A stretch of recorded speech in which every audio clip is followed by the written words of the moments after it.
Assalamualaikum warahmatullahi wabarakatuh. Nama saya Muhammad Akmal bin Arif Rahman DPZ 202024797. Saya dari kelas DPZW 4E. Okey, sekarang saya akan menerangkan tentang definisi taklid dan definisi talfiq. Definisi taklid. Taklid dari sudut bahasa diambil dari perkataan al-qiladah yang memberi makna rantai leher. Oleh itu, orang yang bertaklid dianggap sebagai memakai rantai di leher. Seterusnya, menyebabkan mereka seolah-olah dibelenggu oleh rantai tersebut. Dalam kata yang lain, orang yang bertaklid akan menjadi terikat dengan sesuatu kepercayaan dan pandangan yang diikuti oleh mereka. Sementara itu, maksud taklid menurut istilah ialah menggambarkan suatu kepercayaan dan amalan secara ikut-ikutan terhadap sesuatu hukum yang telah difatwahkan oleh para ulama terdahulunya tanpa melakukan apa-apa kajian mengenainya. Malah lebih dari itu, golongan yang bertaklid beranggap fatwa-fatwa tersebut dianggap wajib diikuti oleh semua umat Islam. Orang-orang yang bertaklid boleh diklasifikasikan sebagai orang-orang yang berpegang kepada pendapat-pendapat ahli hukum yang terdahulu.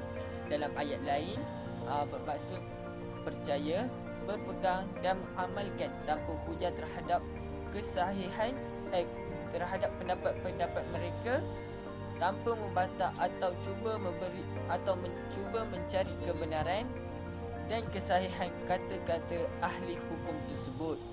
Okey, sekarang saya akan menerangkan tentang definisi talfiq. Secara bahasa, talfiq bererti melipat antara satu dengan yang lainnya. Sedangkan istilah dapat diartikan mencampur adukkan dua pendapat atau lebih dalam sebuah permasalahan yang mempunyai hukum sehingga akan melahirkan pendapat ketiga yang antara kedua pendapat tadi sama-sama tidak mengakui kebenarannya, sehingga terjadilah sebuah hukum baru yang membatalkan antara kedua pendapat tersebut. Dikatakan talfiq apabila seseorang meniru dan ikut dalam permasalahan atau perkara dengan dua perkataan secara bersama-sama atau kepada salah satunya sahaja, yang akhirnya akan menimbulkan suatu perkara yang baru yang tidak dikatakan oleh kedua mazhab tersebut. Dengan demikian, dapat disimpulkan bahawa talfiq adalah menggabungkan perkataan dua mazhab atau lebih dalam satu permasalahan yang mempunyai suatu rukun dan setiap darinya mempunyai hukum khusus. Kemudian mengikuti mazhab tersebut dalam suatu permasalahan dalam hukum permasalahan yang berbeza pula. Maka di sanalah lahir suatu hukum baru yang tercampur aduk antara pendapat pertama dan pendapat yang kedua. Sekarang saya akan memberi isu tentang talfiq. Saya memilih isu hukum mengangkat tangan ketika doa kunut. Okey, membaca doa kunut di dalam solat subuh adalah termasuk di dalam perkara-perkara sunat di dalam solat mengikut mazhab Asy-Syafi'i. Ia dibaca semasa i'tidal selepas bangun daripada rukuk di dalam solat yang kedua pada solat subuh, dan ia juga dibaca di dalam rakaat yang kedua di dalam solat witir pada separuh yang kedua di dalam bulan Ramadan. Begitu juga ia dibaca di dalam rakaat yang terakhir dalam mana-mana solat bagi kunut. Permasalahan yang dihadapi ialah apakah hukum mengangkat tangan ketika doa kunut atau semasa membaca doa kunut. Terdapat dua pandangan yang mengatakan tentang mengangkat tangan ketika doa kunut.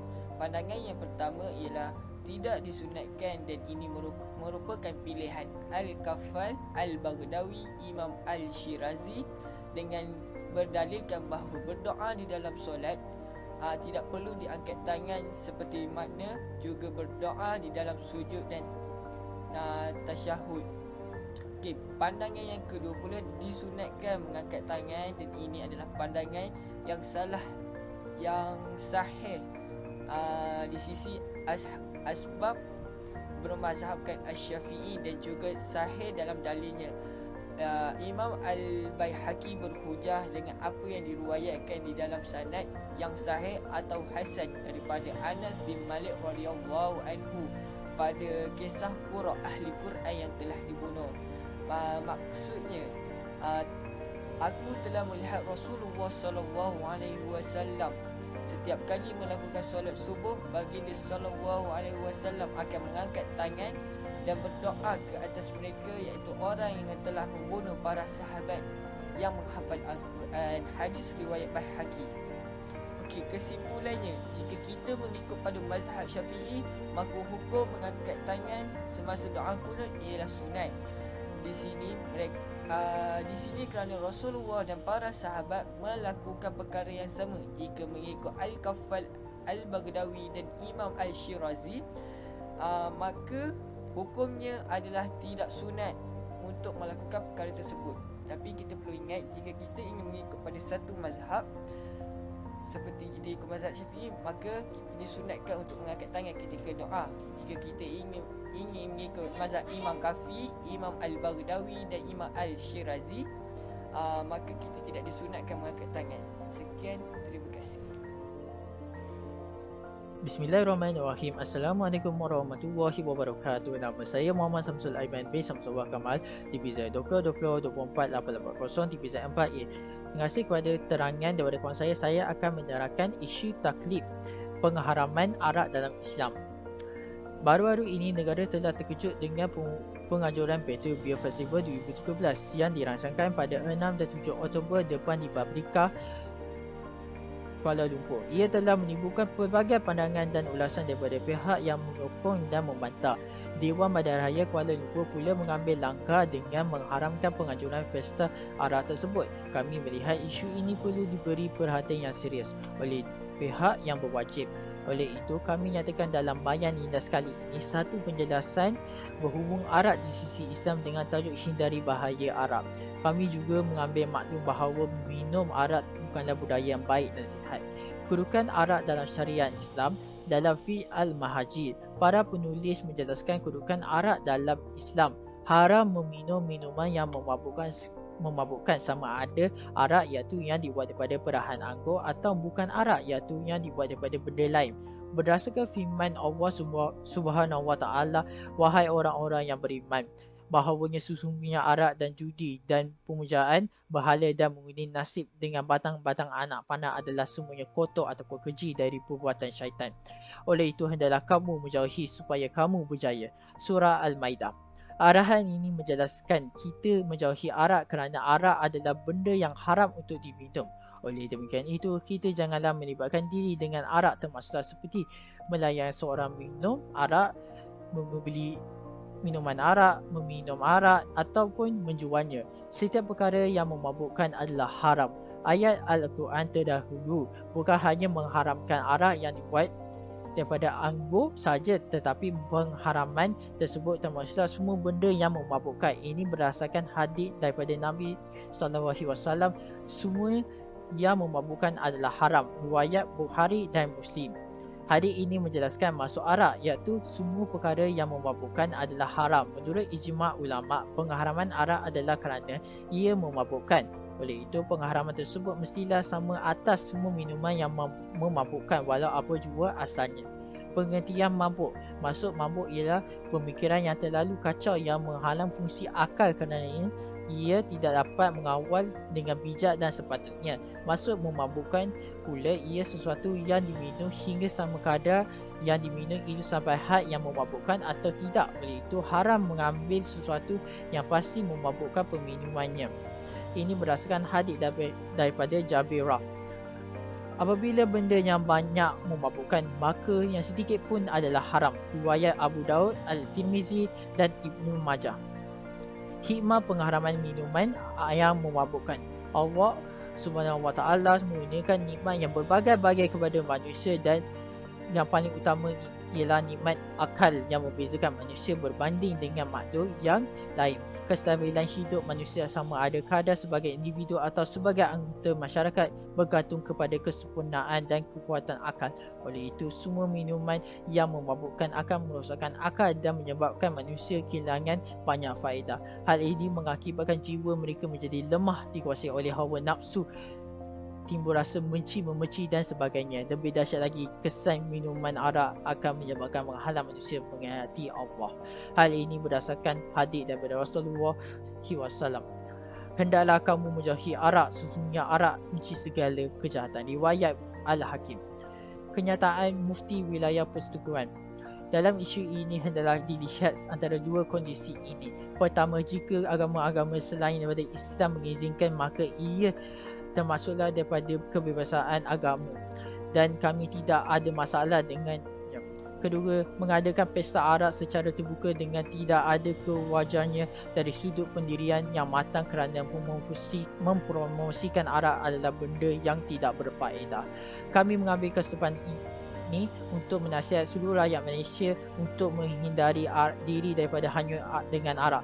Arak telah terbukti menjadi ibu segala kerosakan masyarakat, pecahan dan kerugian rumah tangga. Malah di dalam Islam, perbuatan minuman arak adalah suatu maksiat yang wajib ditinggalkan. Kami berpandangan lebih baik masyarakat Malaysia lebih meraihkan pesta yang menyeremakkan semangat perpaduan sesama kita seperti pesta makanan dan minuman bangsa-bangsa di Malaysia. Itu saja daripada saya. Assalamualaikum warahmatullahi wabarakatuh. Kawan saya akan terangkan selanjutnya. Bismillahirrahmanirrahim. Assalamualaikum warahmatullahi wabarakatuh. Saya Muhammad Rasman bin Selamat dari kelas DPZ W4A. Nombor matrik DPZ 2020247050. Okey, pada hari ini tajuk tugasan bagi kumpulan kami adalah bertaklid dan bertalfik pada sesuatu keadaan. Okay, saya akan menerangkan bahagian bertaklid sesuatu hukum dalam sesuatu keadaan. Okey, terlebih dahulu saya akan menerangkan apa itu taklid. Okey, taklid menurut bahasa adalah diambil daripada perkataan al-qaladah, iaitu sesuatu yang diletakkan di leher. Okay, menurut istilah pula, berdasarkan Al-Imam Al-Ghazali pula mentakrifkan taklid sebagai menerima sesuatu pendapat tanpa mengetahui alasan atau hujah. Menurut Ibni Al-Humma pula, bertaklid bermaksud mengamalkan pendapat orang lain tanpa hujah atau dalil. Jumhur ulama usul, taklid diartikan sebagai mengakui perkataan atau perbuatan orang lain tanpa meneliti dalilnya atau penerimaan hukum-hukum daripada seorang imam tertentu. Itu adalah definisi bagi taklid dari segi bahasa dan istilah. Okey, di sini seterusnya saya akan menerangkan isu berkaitan menggunakan inhaler ketika berpuasa. Okey, pertamanya adalah ianya tidak membatalkan puasa. Pengguna inhaler di siang hari pada waktu Ramadan tidak membatalkan puasa. Ini adalah pendapat sebahagian besar ulama seperti Al-Syeikh Al-Alama Abdul Aziz bin Baz rahimahullah, Al-Syeikh Al-Alama Al-Faqih Al-Zaman Muhammad bin Saleh Al-Uthamin rahimahullah, Al-Syeikh Abdullah bin Jibrin, Al-Syeikh Dr. Muhammad Al-Qiyad, Al-Syeikh Dr. Muhammad Yuklah Hafizahullah, Al-Syeikh Dr. Al-Shidik Al-Darir.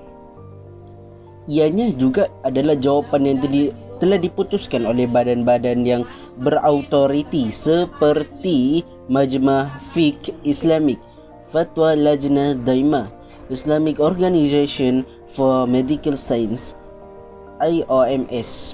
Okey, bagi perbahasan dalil adalah bahan yang terdapat di dalam inhaler yang dimasukkan ke dalam kerongkong dan seterusnya ke dalam perut adalah terlalu sedikit. Kerana itu, hukumnya tidak membatalkan puasa sebagai dikiaskan kepada berkumur dan istiak.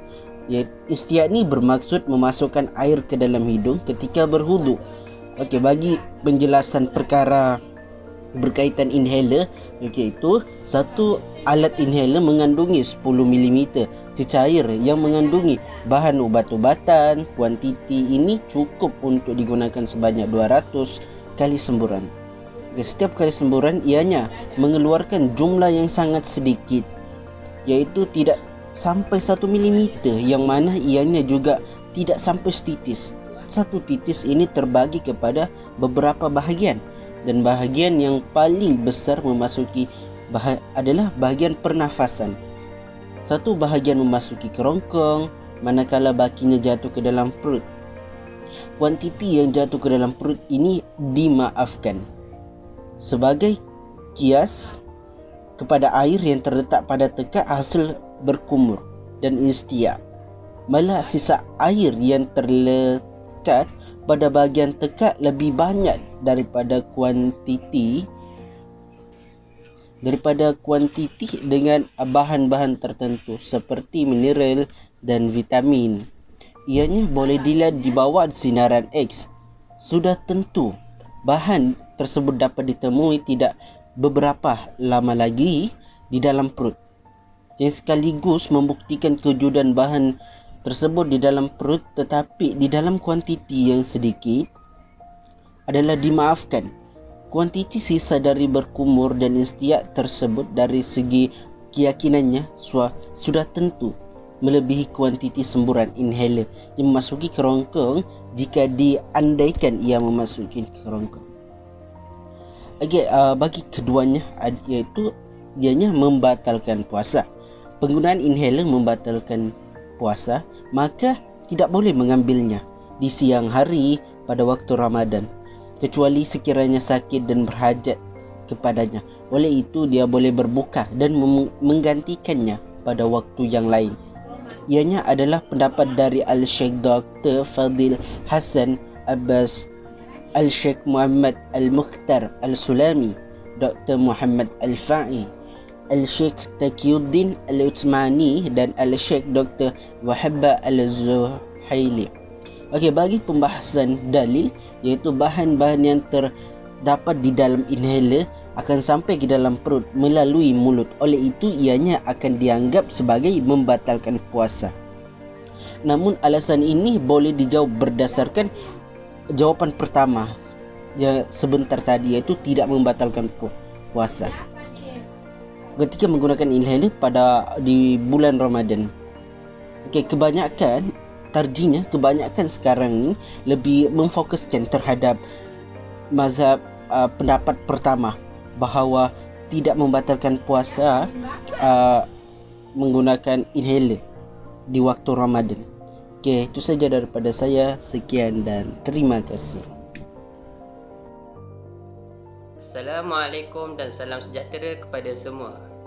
Saya Abdul Aziz bin Muhammad Nasib, bernombor metrik DPZ 20202 4809 dari DPZ W4A. Hari ini saya akan berkongsi tentang syarat taklid dan talfiq. Syarat bagi taklid ada dua bahagian. Pertama, syarat pada orang yang bertaklid. Kedua, syaratnya pada perkara yang diikuti. Yang ini juga terbahagi kepada dua, iaitu pada hukum akal dan hukum syarak. Baik, kita dah selesai tentang syarat taklid. Kita bergerak ke syarat talfiq. Syarat dia, kita tak boleh gabungkan dua mazhab dalam satu ibadah. Contoh macam berkaitan wudu. Jadi kalau kita nak ikut mazhab yang kata tak batal tu, cara ambil wudu kita, niat semua kena ikut mazhab tu juga. Bukannya kita ambil wudu ikut mazhab Syafi'i, tapi bila isu batal ke tidak, kita ikut mazhab lain. Tu syarat talfiq, tidak boleh campur-campur mazhab. Saya akan menerangkan suatu isu yang berkaitan dengan usul fiqh. Isunya adalah jika lelaki dan perempuan tersentuh secara tidak sengaja ketika tawaf, adakah ia membatalkan wudu? Ini persoalannya. Untuk isu seperti ini, kita akan menggunakan konsep talfiq. Talfiq itu apa? Talfiq adalah berpindah mazhab untuk situasi tertentu. Berkaitan isu berpindah mazhab, ia dibenarkan dalam Islam dengan syarat tidak berlaku talfiq yang diharamkan. Apa yang dimaksudkan dengan talfiq diharamkan? Talfiq yang haram ni bila mencampurkan pendapat ulama dalam satu masalah sama. Maknanya macam dua mazhab untuk satu isu. Ni tak boleh ya. Jadi dalam penerangan kali ini saya akan menjelaskan tentang keadaan di mana ketika tawaf berlaku kejadian yang membatalkan wuduk kita. Setiap ibadah mempunyai tata cara dan tertib pelaksanaannya tersendiri. Jika hendak melaksanakan rukun tawaf, kita perlu memastikan diri kita dalam keadaan suci dari hadas besar maupun kecil dan dalam keadaan berwuduk. Agak sukar bagi para jemaah untuk memastikan diri kekal dalam keadaan wuduk kerana kesesakan yang berlaku. Percampuran antara lelaki dan perempuan memberikan kesukaran kepada para jemaah dalam menjaga wuduk mereka. Jadi para ulama dan ilmuwan Islam telah mengambil keputusan untuk membahaskan dan memberi keputusan baru berkaitan isu ini. Jika mengikut mazhab Syafi'i, ianya tetap iaitu wuduk tetap terbatal meskipun tiada rasa syahwat. Jadi bagi memudahkan urusan tawaf, para ulama telah sependapat untuk menggunakan pandangan mazhab Hanafi, iaitu tidak batal wuduk jika tersentuh antara lelaki dan perempuan. Jadi ibadah tawaf dapat diteruskan dengan tawaf sah sekiranya terlanggar lelaki ataupun perempuan yang bukan mahram. Namun sungguh pun kita boleh menukar kepada mazhab Hanafi untuk memudahkan urusan kita. Kita masih perlu mengikut konsep talfi. Maka individu berkenaan perlu mengambil wuduk dengan cara seperti dianjurkan mazhab Hanafi. Sebagai contoh, mengambil wuduk dengan cara mazhab Syafi'i, tetapi menggunakan mazhab Hanafi dalam isu berkaitan sentuhan antara lelaki dan perempuan bukan mahram, iaitu mazhab Hanafi tidak batal wuduk.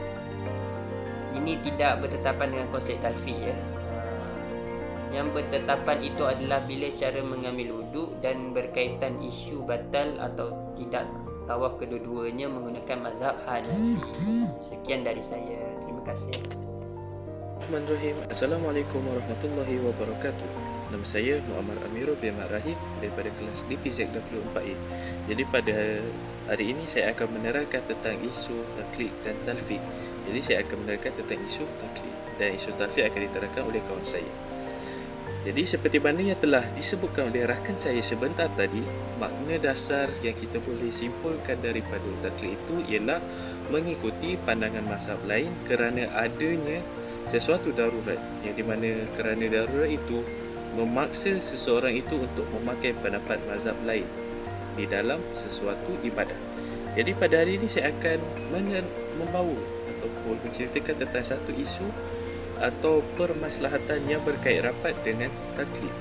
Jadi persoalan utamanya, bolehkah pengantin berwuduk dengan mazhab lain ketika majlis perkahwinan?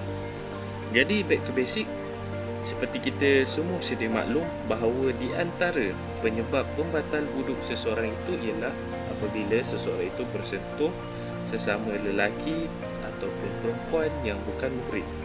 Jadi yang di mana terdapat dua pandangan di dalam permaslahatan ini, iaitu pendapat pertama membenarkan dan pendapat kedua melarang mencampur adukkan empat mazhab di dalam sesuatu ibadah.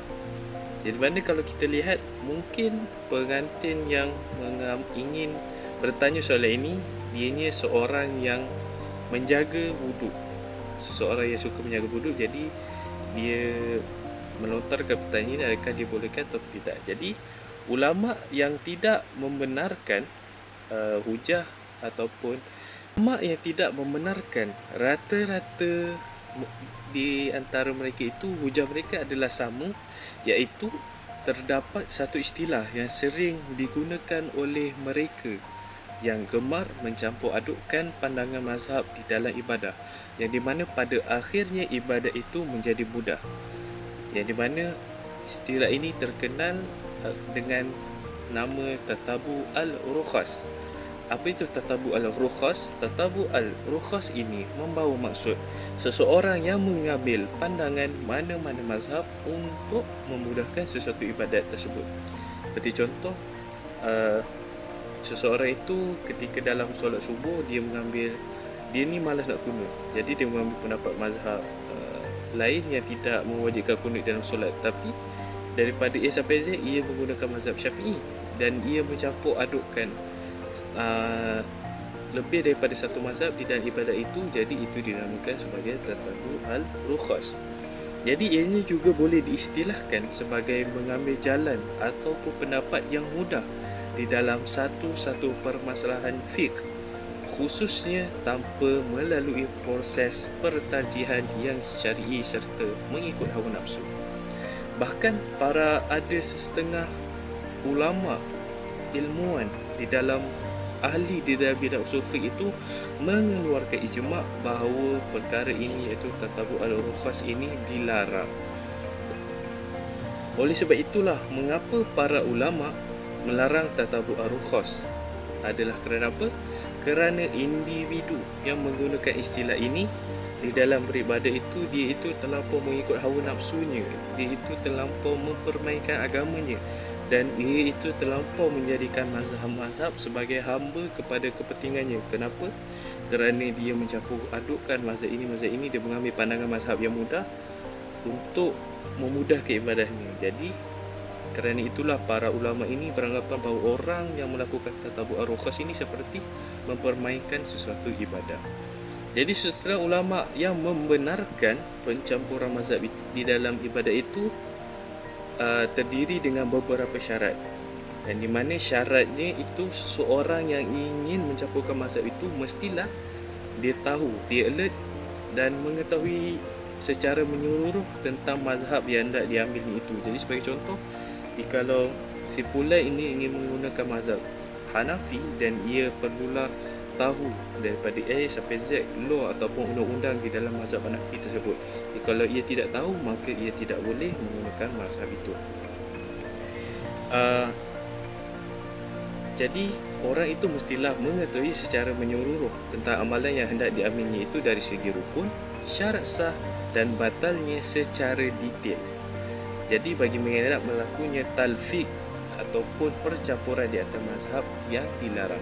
Jadi seterusnya seperti disebutkan di atas, iaitu bukan bertujuan untuk tatabu al-rukhas. Jadi konklusinya di sini, di dalam permasalahatan ini, orang awam itu diwajibkan bertaklid dengan imam mazhab yang diamalkannya, seperti pengamalan wudu dalam mazhab Syafi'i yang diamalkan seperti biasa. Jadi itu saja daripada saya. Sekian. Assalamualaikum warahmatullahi wabarakatuh.